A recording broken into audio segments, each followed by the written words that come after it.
因為之前對易經都好有興趣嘅，記得當初讀中醫嘅時候咧，老師都有講醫易同源啊嘛，醫學同易經係同源。我自己後尾就有機會咧跟新金老人，即係岑日飛老先生，咁啊跟佢學易經。咁啊岑老先生佢真係學養好深厚，古今中外歷史佢都係疏疏而談。另一方面咧就係佢教我哋咧好風趣，跟佢學習嘅時候咧真係有種耳目相逢，係好開心好快樂，所以個時間過得好快。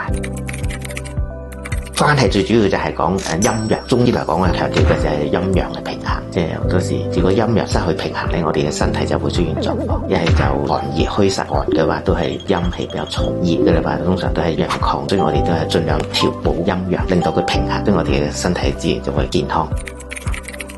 跟岑老先生學咧1年左右，因為佢今年4月過身，對我哋學生嚟講一個好大嘅損失。因為佢本身最初差唔多10零人啦，跟佢咁樣學嘅，目的就係想話令每一個人咧都可以能夠深入去理解易經，所以好多時小組形式咁樣去學習，64卦每個卦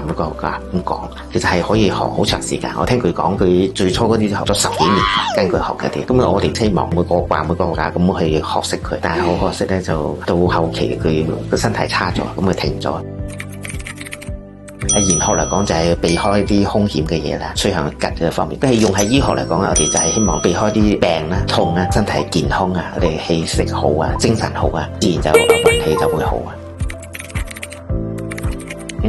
其實我係好同意呢個人生小天地啊，人同大自然係息息相關。呢段時間長期落雨，我哋嘅心情都會差啲。假設你瞓得唔好，你一早醒嚟天氣好差，咁你又翻工又落雨，仲有逼地鐵，呢度都令到大家嘅心情會差啲，都會影響到我哋嘅身體會差啲嘅。人體嚟講，我哋一般都係上邊嘅屬陽，下邊嘅屬陰啊。對住太陽嘅係屬陽啊，背住太陽嘅係屬於陰啊。譬如人嘅頭啊、背脊啊，都係屬於陽。咁我哋嘅四肢一般嚟講屬於陰嘅，對於我哋嚟講支撐同埋一個承托嘅作用啦。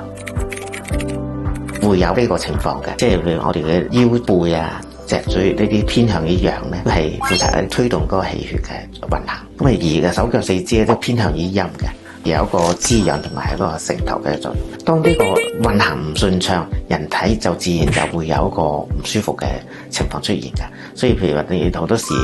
我哋嘅肩頸啊、譬如腰背啊、手腳呢啲唔舒服咧，往往都係我哋一個氣血運行唔暢嘅啫。譬如上邊係唔舒服咧，一般都係一個陽啊唔舒服多啲嘅，所以我哋偏向於調整陽氣為主。下半身一般嚟講都係一個陰方面多啲嘅，手腳冰冷呢個情況，所以我哋嚟講都係屬於調節佢嗰個血，令到佢個氣血咧能夠落到個腳嗰度，即係一般都係以溫灸為主。我哋一般都係針灸啊，或者理間手法啊，疏通佢經絡，等佢經絡咧通嘅話，所以佢嘅氣血就自然運行得好啲嘅。咁啊，如果譬如話你四肢冰冷啊，一般都係用個溫灸、針灸、溫針灸嗰啲嚟處理，咁啊有一個好啲嘅效果。關注我，健康知多啲。